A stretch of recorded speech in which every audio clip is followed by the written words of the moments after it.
Muy buenas amigos de Estado de Alarma. Aquí estamos un día más para analizar con todos vosotros la campaña electoral a las elecciones presidenciales que se celebran ahora el 3 de noviembre en los Estados Unidos. Durante la última semana se han vivido acontecimientos importantes que podrían darle un vuelco al recorrido de la campaña. Y para eso hemos traído hoy a dos grandes conocedores de la política estadounidense.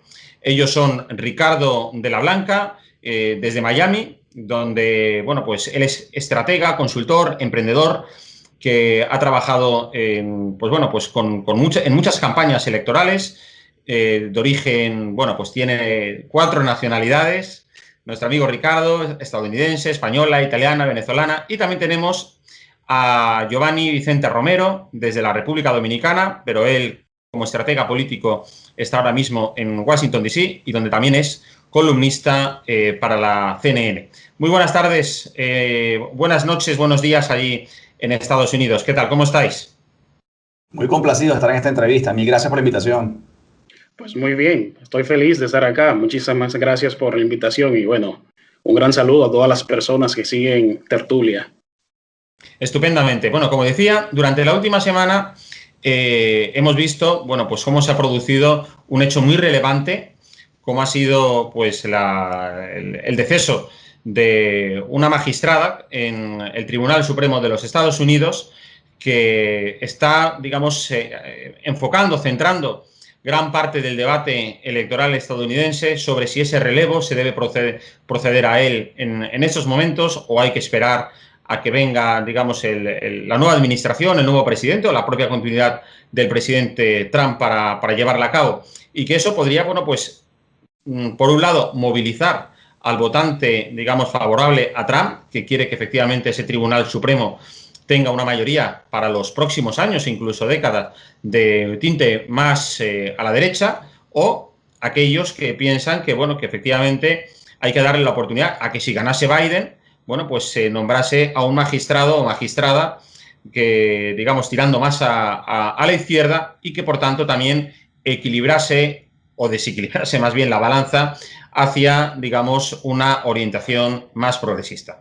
Ricardo, empezamos contigo. ¿Tú qué crees, qué significado tiene en este momento la renovación del Tribunal Supremo estadounidense en la campaña? Mira, a mí lo que de este gran país es que a diferencia de muchos otros países, la política tiene un mundo y parece mentira, pero el país sigue adelante en otro mundo. O sea, creo que es muy importante, creo que la política es muy importante definitivamente, pero creo que también la grandeza de este país se ve en un país que no se detiene solamente o que solamente se rige por temas políticos. Con lo cual, pienso que si ha habido un deceso de un miembro, sea el órgano que sea, por eso no quiero hablar específicamente de ella, y si lo que corresponde es sustituirla, existe en este momento un gobierno en funciones y debe hacer lo que procede. O sea, con lo cual pienso que más bien todo esto ha buscado politizarse y te soy honesto, mira, el presidente Trump, yo quisiera ver a otra persona que no fuera Trump con esta avalancha de problemas, dar la cara y mantenerse en la posición que está. Yo quisiera ver qué hubiese pasado con cualquier elemento que le hubiese caído este chaparrón y todavía tenga los números que tiene. Entonces, pienso que simplemente es un argumento más para el debate y estamos en un año político. Es normal, además, que pasa. Giovanni, ¿tú qué piensas al respecto? Bueno, primero, muchas gracias por la introducción, por la cálida introducción. Yo pienso que la batalla de los Estados Unidos, específicamente la campaña de cara a las elecciones del 3 de noviembre, ya se encuentran en este momento en la recta final. La recta final ha estado marcada y ya sabemos que van a ser meses decisivos estos 2 últimos meses. Un aspecto, un ingrediente que no teníamos en cuenta hasta el viernes pasado, evidentemente ha sido la muerte de la jueza Ruth Bader Ginsburg, que nadie esperaba y que sin lugar a dudas yo me atrevo a decir que el presidente de los Estados Unidos se había preparado para la sustitución de ella desde el primer día en la Casa Blanca, por una razón muy lógica. Ella viene ya lidiando con unos asuntos de salud desde hace varios años, que sabemos que ha tenido varias crisis de salud también dentro de esta administración de Donald Trump. Y bueno, es algo que siempre está sobre la agenda, sobre la mesa de los temas importantes, cómo va a ser la composición o la conformación de este órgano tan importante. Es necesario que las personas que escuchan a Tertulia sepan que los jueces en los Estados Unidos son vitalicios. Estos jueces generalmente son elegidos, nominados por el presidente, y el presidente entonces los lleva al Senado. El comité judicial del Senado es el que toma la última decisión y va a depender cuál sería, ¿no?, el peso o la mayoría que el presidente tenga en el Senado.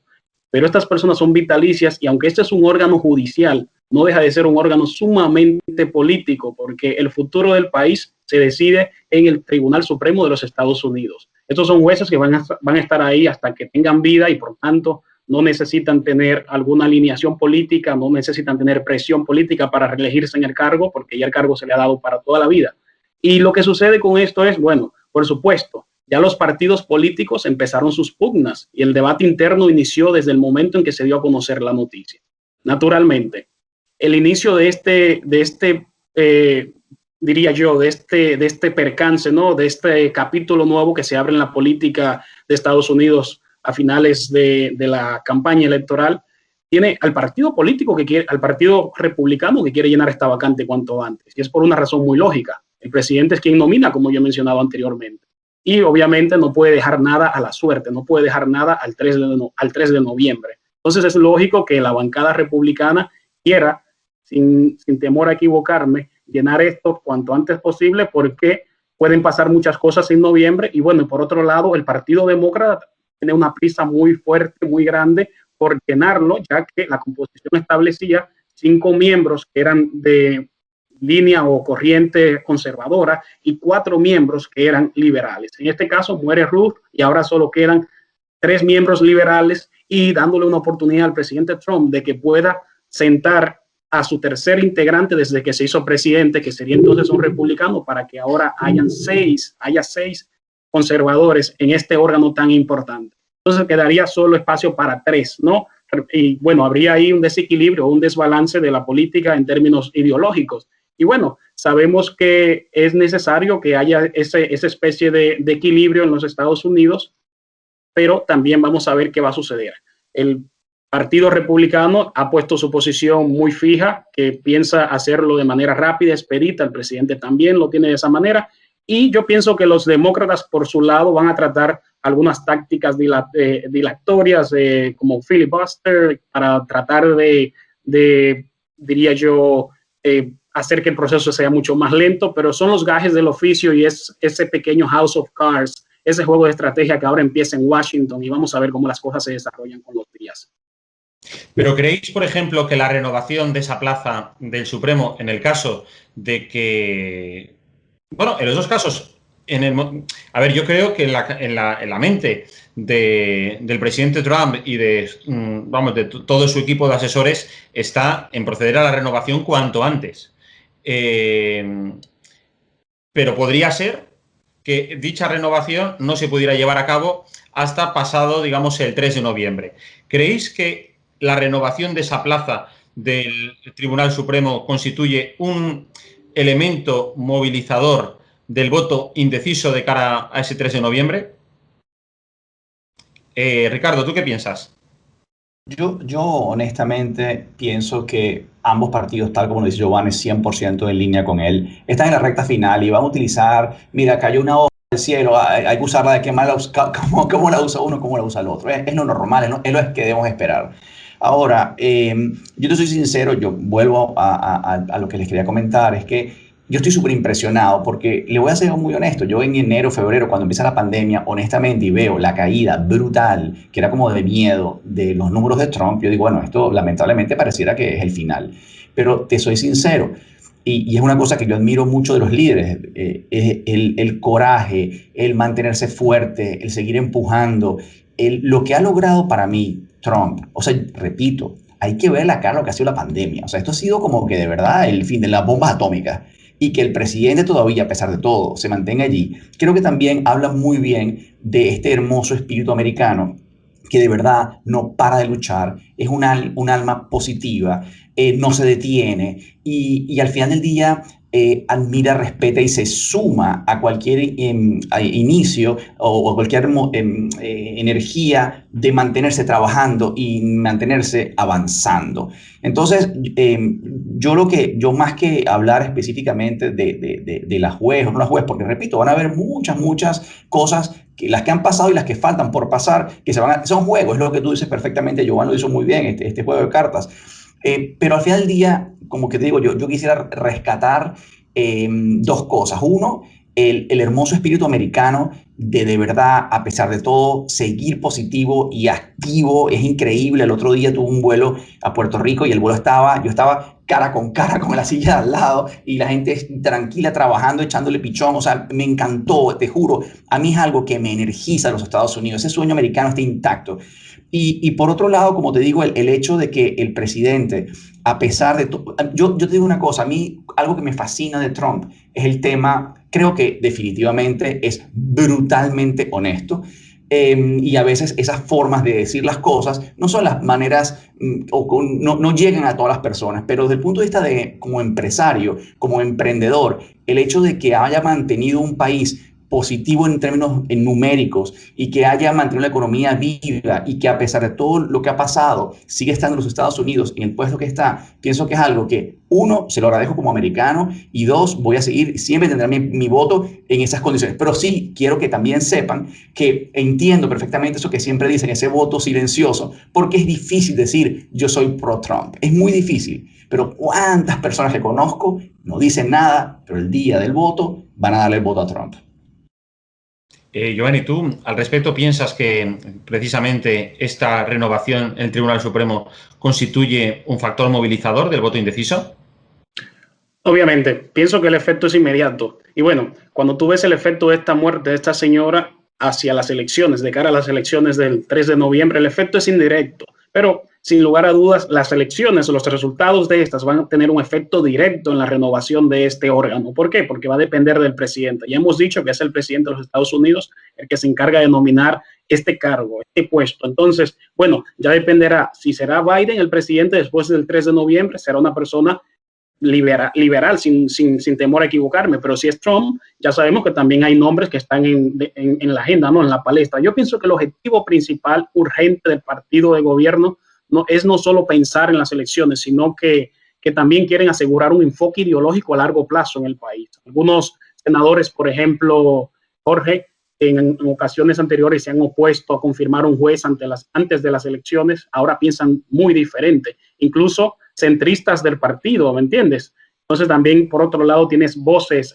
disidentes como Susan Collins de Maine o tienes a Mitt Romney de Utah, que obviamente es una figura con bastante peso. Y bueno, yo diría que el efecto también surge en los demócratas. Con la muerte de la señora Ruth Bader, el pasado viernes se abrió un nuevo frente de batalla política en los Estados Unidos, una nueva batalla que se llevará de forma paralela con la campaña electoral y pienso que va a influir indirectamente, como he mencionado anteriormente. Entonces, el efecto en las elecciones será más, diría yo, para los demócratas porque van a votar más que nunca. ¿Por qué van a votar más que nunca? Porque hay mucho en juego para ellos. Antes de la muerte de la magistrada, la corte era supremamente conservadora y bueno, ahora ellos tienen la oportunidad no de incrementar el número de liberales, sino de mantenerlo, tratar de poner otra persona que ocupe, que reemplace a Ruth y que sea liberal como Ruth, pero no para incrementarlo, porque esta oportunidad solo la tienen los republicanos, de pasar de 5 conservadores a 6 conservadores. Entonces, en estos días los demócratas han, por ejemplo, visto un aumento en las donaciones de recursos, de dinero, aunque tradicionalmente el tema de los jueces, yo diría que es un aspecto que mueve mucho más a los republicanos que a los demócratas. Pero en este caso, con temas tan importantes sobre la mesa como el aborto, la familia, la inmigración, los Dreamers, los derechos civiles, en este caso también los derechos, no, la justicia social y como ahora mismo se le llama también racial, especialmente con todas las reivindicaciones que se están buscando. Entonces tú ves que muchos movimientos civiles perdieron a una aliada, ¿no? Perdieron a una amiga y los jóvenes también que se identificaban mucho con esta señora. Y bueno, los demócratas van a tratar de mover todas sus fichas y su juego de cara a poder retener ese número que tenían, esa cuota que tenían, que como he dicho anteriormente, no la van a aumentar, simplemente la van a retener si es que logran poner a alguien que sea liberal, que si se hace antes de octubre es muy probable que sea una persona conservadora, porque es el presidente el que hace el nombramiento, o por lo menos el que hace la nominación. Pero ya los demócratas, por ejemplo, con Nancy Pelosi a la cabeza, han dicho que todo está sobre la mesa, incluyendo la estadidad de Puerto Rico, la estadidad del mismo Washington, D.C., el número de jueces. Incluso están hablando de cómo podrían transformar la estructuración del sistema de elección de los jueces y el número de jueces, ¿no? Para hacerlo más equilibrado, porque imagínate, en este momento solo hay 8 jueces de 9, con esta ausencia de Ruth, solo hay 8 jueces, y eso significa que es un número par. Entonces, es peligroso para la democracia de los Estados Unidos que este asiento no se llene, porque casos muy importantes van a llegar a este Tribunal Supremo y si luego hay un empate, entonces el Tribunal Supremo no tendrá tanta fuerza, no tendrá los efectos legales que esperan o que se espera de un tribunal que está por encima de otros tribunales que ya han conocido la cosa, que han conocido el tema jurídico. Entonces te das cuenta que estas elecciones, porque son muy sui generis, porque son muy únicas, van a tener muchos casos en las cortes, probablemente serán las elecciones más litigadas de la historia, porque ya hay muchas personas que están obviamente solicitando o sometiendo instancias, quejas por el tema quizás del sistema de envíos postales, ¿no? El sistema de correo postal y otras cosas más.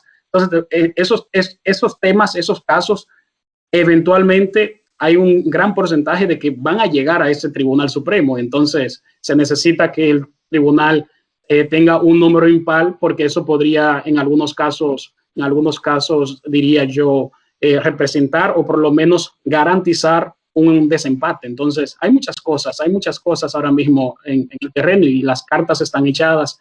Los partidos van a mover sus fichas y todos van a jugar a que son maestros en el ajedrez y bueno, vamos a ver cómo las cosas salen. Jorge, quisiera agregar una cosa a lo que dice Giovanni, que es muy cierto. Yo también siento eso de que los demócratas están como más, no quiero ser más preocupados, pero están como más movidos, más tocados.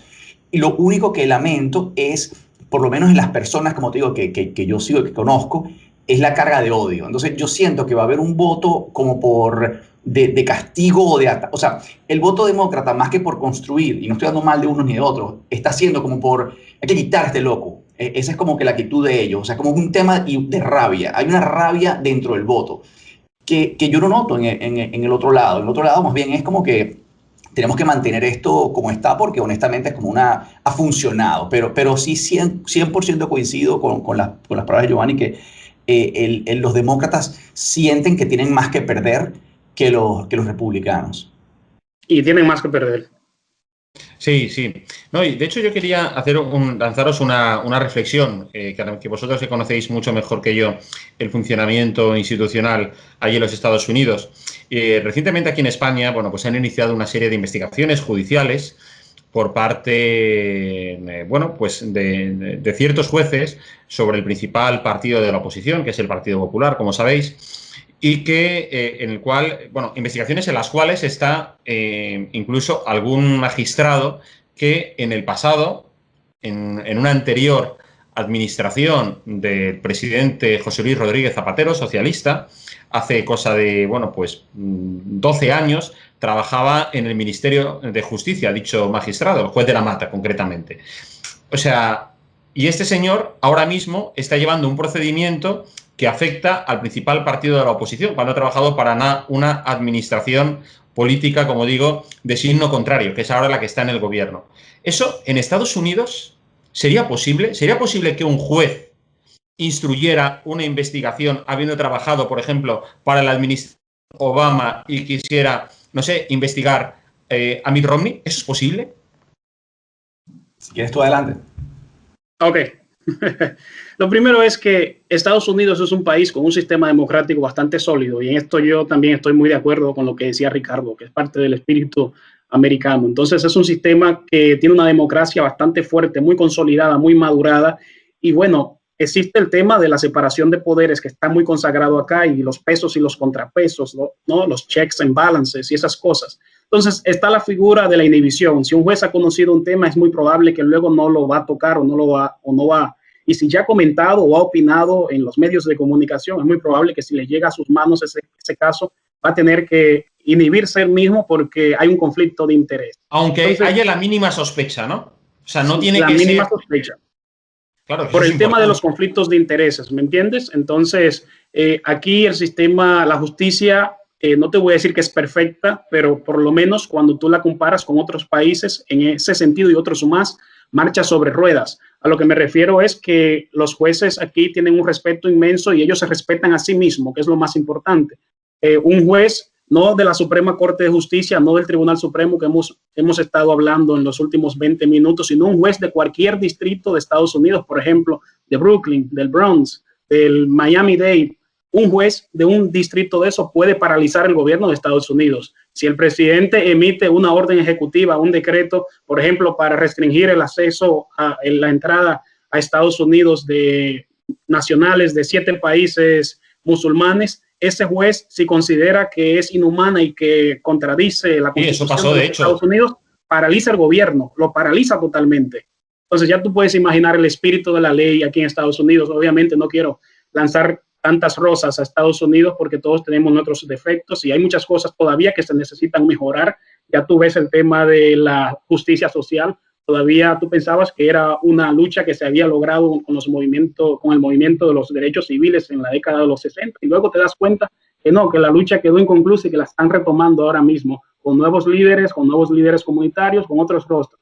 Pero en términos de justicia, la justicia funciona y yo pienso que hay algunas excepciones y se pueden dar algunas cosas, pero no creo que un caso tan grotesco como el paralelo que tú me estás trayendo de que se conoce que esa persona trabajó en la administración anterior y ahora le toca administrar justicia sobre el mismo tema. Entonces... Sí. No, sobre el mismo tema no, sobre el partido de la oposición, sobre el partido que estaba enfrente del partido para el que él trabajaba pues hace unos años. Es decir, a mí eso me parece... O sea, como tú has comentado, un claro conflicto de intereses. Y es un receso, es un retroceso institucional. No tiene sentido. O sea, es decir, eso creo que en Estados Unidos, por eso lo preguntaba, es muy complicado de que pase. Como creo que es difícil que pasase en el Reino Unido, sería un escándalo. Pero aquí se da por bueno porque, como tú has dicho, es decir, aquí siempre se tiene el concepto de que los jueces son, se entiende que hay una separación de poderes y, por tanto, hablar como juez, con voz de juez, es tener patente de corso de todo. Y los jueces son humanos, son personas, también se equivocan, también cometen errores. También hay corrupción en el mundo judicial.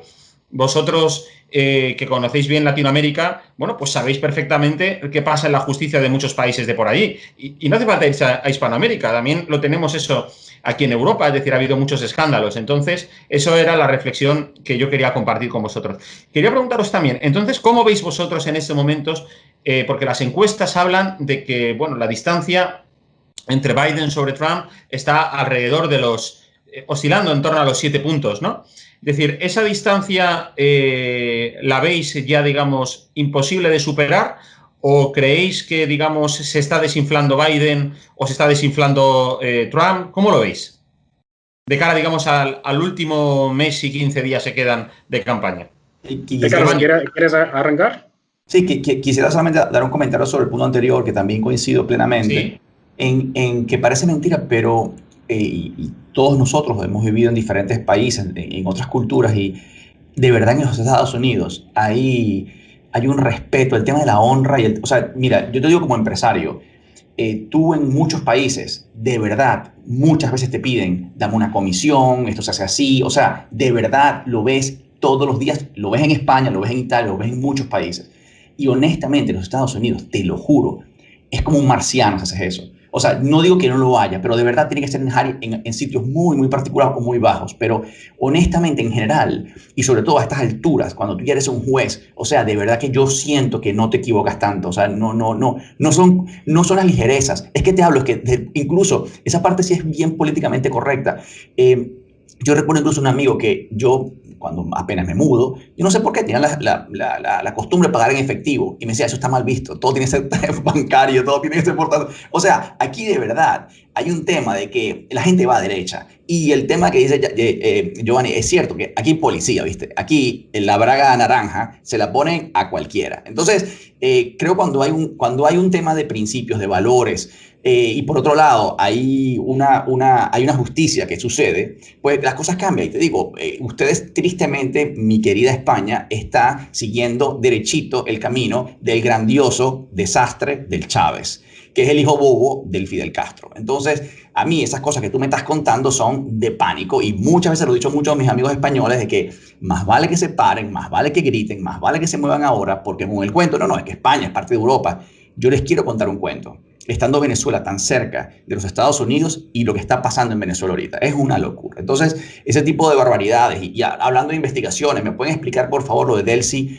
Todavía no sabemos si fue que la cargó en el aeropuerto o fue que la llevó volando, la teletransportó. O sea, van a hablar de investigaciones este gobierno de Comiquita que tiene a un socio, a un vicepresidente que fue financiado absolutamente con dinero que le robó a las pobres personas que hoy mueren de hambre en Venezuela. Es una desfachatez. Pero volvamos al tema de los votos ahora. Y la verdad que sí, yo soy sincero, yo tuve un momento que sentí que podía perder Trump y hoy por hoy me siento más tranquilo. ¿Y por qué digo más tranquilo? Porque yo nací en Venezuela, en padre español, madre italiana, y yo viví ese desastre. Y la verdad que honestamente creo que cuando a mí me ponen una persona con ideas extrañas y una persona que aunque hable un poco más bruto, sea un tío que mantiene una estabilidad y mantiene un país en orden, honestamente, es muy difícil que yo le vote a la otra persona. Entonces, yo siento que hoy por hoy, repito, ese voto silencioso, porque no es cool votarle a Trump, no es trendy, es como que eres un bicho raro. Y muy irónico, y aquí quisiera que Giovanni me rectificara esto, realmente quien cambia, quien abole la esclavitud es el Partido Republicano, no es el Partido Demócrata. Y ahora pareciera que los republicanos solamente andan con escopetas matando gente o matando African Americans. No tiene ni medio sentido. Señores, la película es al revés. Fueron los republicanos los que abolieron la esclavitud, no fueron los demócratas. Entonces, dicho todo esto, como te digo, creo que el voto republicano va a ser el voto que viene del empresario smart, de la persona trabajadora, que es menos fancy, es menos trendy, usa menos redes sociales, porque en el mundo entero, by the way, todas las personas, los socialistas, yo siempre lo digo en mis trainings, el socialista es un experto, toca la guitarra, baila, llora con las viejitas, es un monstruo. El de la derecha es un tío soso, como lo de Rajoy, y tú sabes, parece una cabra ahí todo tranquilo, pero al final del día es un gerente. El gerente no siempre es simpático. Tu padre, que es el que te dice no te comas Nutella todos los días, pues no es tan simpático como el que te dice haz lo que te dé la gana, pero es el que te mantiene en orden. Entonces yo pienso que toda esa gente que es menos cool, es menos simpática, toca menos la guitarra, usa menos las redes sociales, el día del voto irá a hacer su voto por algo que les garantice estabilidad, porque una cosa hermosa que tienen los Estados Unidos es que sigue siendo el primer país del mundo y nadie quiere perder eso. Y todos tenemos a nuestras familias acá y creciendo. Queremos conservar eso por encima de todo. Entonces, repito, el otro discurso me encanta, es súper cool y los videos, y me encantaría bailar en uno de ellos, pero cuando se habla de mi dinero, de mi patrimonio, de mi estabilidad, de mi empresa, de mis empleados, honestamente quiero algo menos simpático, pero más seguro. Giovanni, ¿qué piensas? ¿En qué momento se encuentran unos y los otros? A mí me ha parecido muy interesante el análisis ideológico que ha hecho Ricardo de la Blanca de una manera bastante llana, pero muy precisa. Yo pienso que las encuestas favorecen a Joe Biden en este momento, pero no me sorprende esto porque las encuestas favorecían a Hillary en el 2016. Entonces, también entiendo que tú ves que hay una diferencia de 7 u 8 puntos porcentuales, pero cuando te vas de estado a estado, Pensilvania, que son los estados bisagra, o los estados batalla, porque ahí se deciden las cosas, entonces la encuesta, la diferencia se reduce un poco, puede ser simplemente de 4 o de 5 puntos. Entonces, tú tienes que analizarlo estado por estado, porque hay estados que están ganados, pero hay otros estados que van a decidir. y gran parte de la ventaja, ¿no?, de la estrategia y la fórmula mágica que tuvo Trump en el 2016 fue que logró arrebatarle al Partido Demócrata unos estados que eran tradicionalmente demócratas. Y bueno, Biden tiene que hacer el trabajo en esos estados para reconquistarlos, como Michigan, Wisconsin, Pensilvania, que él mismo es de Pensilvania, y tendrá que tratar de enamorar este estado nuevamente. Yo entiendo que la realidad es, bueno, desde la convención republicana, el presidente ha venido en recuperación. Ha venido en recuperación porque venía de la crisis del corazón de la pandemia que le había hecho mucho daño, porque si tú analizas el mejor momento de Trump, su mejor momento fue en febrero, que venía de salir de un impeachment, de un juicio político que al ser absuelto sale fortalecido y entonces tenía una economía bastante estable, tenía una tasa de desempleo muy baja. Y yo estoy seguro que para él enfrentarse a noviembre, él quiere regresar a noviembre, quiere regresar a febrero, pero es difícil porque ya no hay mucho tiempo. Entonces, independientemente de lo que digan las encuestas, yo entiendo que es muy arriesgado todavía decir que el presidente está derrotado. Y es por una razón muy lógica, porque al final, y eso es algo que tiene Estados Unidos bastante interesante, que la voluntad popular al final no es la que decide, va a decidir el colegio electoral. Y los colegios electorales es muy probable que si los demócratas no lograron reconquistarlos, se van obviamente a decidir por el Partido Republicano. Entonces, la cuestión ahora mismo es muy ambigua. Yo no te puedo decir que va a ganar Biden, no te puedo decir que va a ganar Trump. Lo que sí te puedo contar es que ya en 5 ocasiones en la historia de los Estados Unidos, candidatos han ganado el voto popular. Hillary lo ganó con 3 millones de votantes por encima de Trump, para ponerte un ejemplo. 5 veces ha sucedido con 5 candidatos, y de esos 5 candidatos, 4 han sido presidentes. Y han ganado este voto y no han ganado la Casa Blanca, el despacho Oval. Y esto fue en el 1824 con Andrew Jackson. En el mismo siglo pasó con Tilden, pasó con Grover Cleveland, y un siglo después pasa entonces con Al Gore en el 2000. 16 años después vuelve a repetirse la historia con Hillary Clinton. Entonces, es muy arriesgado pensar que porque todas las celebridades y todas las figuras públicas están apoyando a Biden, ya pasó en el 2016 con Hillary, Biden va a ganar. Es muy arriesgado. Yo pienso que Biden, si quiere mantener esa ventaja que tienen las encuestas, va a tener que hablarle a ese voto duro de Trump y va a tener que hablarle a los indecisos, que son aquellos que no están interesados en ni un lado ni el otro, y probablemente va a tener entonces también que hablarle muy, muy bien a los latinos, que es el gran voto, ¿no?, que se encuentra durmiendo, que si se despierta va a ser una monstruosidad. Y creo que con los latinos él tiene mayor posibilidad que Trump, pero todavía faltan 2 meses, muchas cosas pueden pasar. Fíjate que ahora mismo vamos a estar un poco distraídos con la Suprema, con el Tribunal Supremo. Giovanni, dicen los analistas que el apoyo entre los inmigrantes a Biden es menor de lo esperado. Sí, eso dicen, que el apoyo es mucho menor de lo esperado, pero cuando tú analizas, el 62% de los votantes latinos en Estados Unidos afirma que apoyará al Partido Demócrata o al candidato demócrata, y esto sucede quizás frente a un 26% que apoyará a Trump, pero es algo que ha sucedido siempre. El inmigrante, y especialmente el latino, siempre ha tenido una inclinación tradicionalmente por el Partido Demócrata, por muchísimas cosas, por una historia que tiene con ellos y porque siente una afinidad, y que probablemente, no sé, podrá ser lo que mencionaba Ricardo, que tal vez no conocen bien la historia y cuáles han sido algunas cosas, o probablemente han sentido que este partido ha sido mucho más humano a la hora de dirigirse a ellos, pero eso no es nuevo. Ahora, lo que es nuevo es que aunque los latinos van a votar más por Biden, se prevé que este apoyo va a ser menor probablemente que ocasiones en el pasado, como tú muy bien mencionas, Jorge. Y finalmente, ¿creéis que Trump guarda algunas en la manga? Qué sé yo, we never know, con Trump no se sabe nunca, pero te soy sincero, mira, yo espero lo mejor.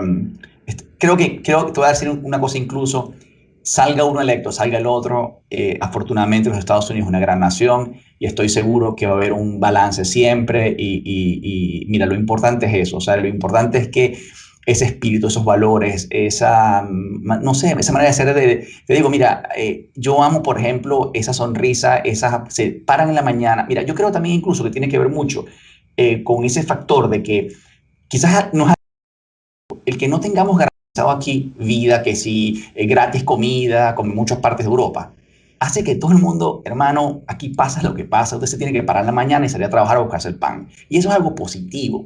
Y la gente no se queja porque tenga que pasar eso. Más bien es algo que cuando lo logran es progreso. En muchos países, cuando están acostumbrados o están esperando que algo pase, nunca es suficiente. Entonces creo que el sistema, gracias a Dios, es un sistema positivo, donde mantiene a la gente progresando y donde mantiene a la gente activa. Entonces, estoy seguro, gane Biden o gane Trump, vamos a seguir en un gran país. Honestamente, prefiero los pensamientos más conservadores, en mi caso particular como empresario, que en la otra postura, pero estoy seguro también que no nos encontramos contra un Podemos o que realmente es un caso de pánico como pasa en España, ¿no? Pero honestamente pienso que no va a haber problema y seguiremos en una gran nación. Muy bien. El as bajo la manga siempre es una jugada que se debe esperar. Yo pienso que Biden necesita tener ese as bajo la manga. En el caso del presidente Trump, es muy probable que él no está teniendo ninguno. Él simplemente está repitiendo la misma fórmula del 2016 que le funcionó. Ellos están dejando a Trump ser Trump. Sé tú mismo, y eso es lo que le está haciendo. Y eso evidentemente es el estilo de él. Eso es lo que le ha dado éxito, de decir las cosas como son, lo que le llega a la mente, no lo piensa mucho. Y la gente, aunque hay mucha polarización en los Estados Unidos, porque hay personas que encuentran esto con bastante repudio, con bastante abominación incluso, pero a otras personas les gusta esas cosas. Entonces yo pienso que Biden necesita lograr un golpe de efecto para mantener esa ventaja, porque esa ventaja en las encuestas no garantiza el despacho oval, como hemos mencionado anteriormente, no lo garantiza, y porque ahí está el voto electoral frente al voto popular. Entonces, las encuestas muchas veces son lo que te dan, el voto popular. La gente escucha que alguien tiene una ventaja, bueno, yo voy a votar por el que tiene una ventaja porque no me gusta perder, pero al final entonces gana el que tenga 270 electores de los 538 que existen en Estados Unidos. Se necesitan 270 electores. Entonces, yo pienso que Biden ahora mismo necesita realmente lanzarse a las calles y es difícil en este ambiente, en este contexto de pandemia, ¿no? Para mantener esa ventaja y sobre todo, como he dicho antes, para conquistar esos estados que son clave, porque tú tienes Estados Unidos con estos estados que, por ejemplo, California no está en discusión porque sabemos que tradicionalmente es demócrata, 50 electores allí van a votar por el Partido Demócrata, pero luego tienes otros lugares, ¿no? Como Pensilvania, que son 10, que son 20, o Wisconsin, que son 10. Entonces, pienso que ellos tienen que trabajar, pero con los números en las manos, porque al final no es la algarabía, al final no es lo que presentan las encuestas, al final hay que trabajar para conquistar a esos 538 electores para por lo menos quedarse con 270, que es el mínimo para ir al despacho oval. Pues muchas gracias tanto a ti, Giovanni, Vicente Romero, y a ti, Ricardo de la Blanca, por vuestro tiempo, por estar hoy aquí con nosotros en estado de alarma. Os emplazo para que próximamente podamos compartir una tertulia, ver y analizar cómo está yendo de nuevo la campaña estadounidense.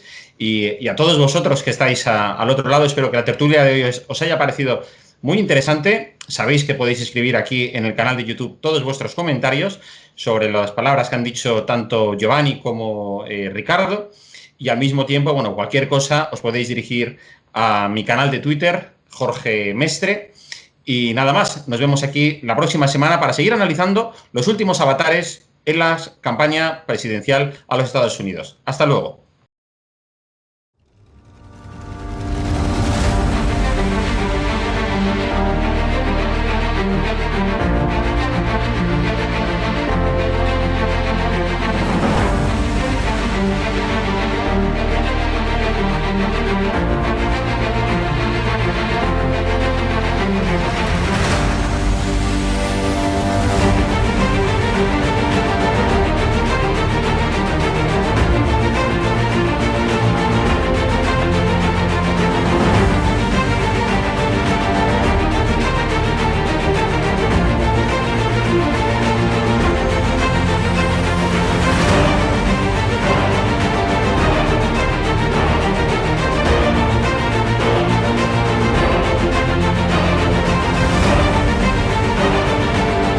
Lo más importante que ha sucedido en la transición. Roberto, ¿quieres que nos cierren hoy el canal también, no?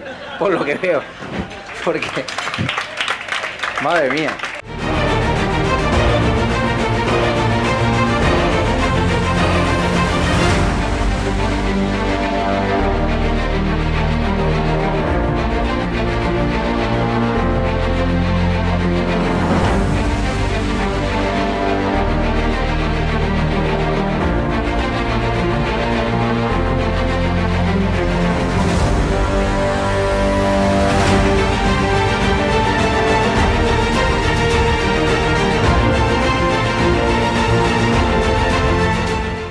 No va a tener, como mucho, más allá de algún caso diagnosticado. Se tratan de test fiables, homologados, y esto es muy importante. Los ERTEs no son parados. Hemos derrotado al virus y controlado la pandemia y doblegado la curva. Con Bildu no vamos a pactar. Con Bildu, se lo repito, no vamos a pactar. ¿Qué le va la vida? ¿Qué le va su vida? Las recomendaciones de los expertos, también de los científicos que asesoran al gobierno de España,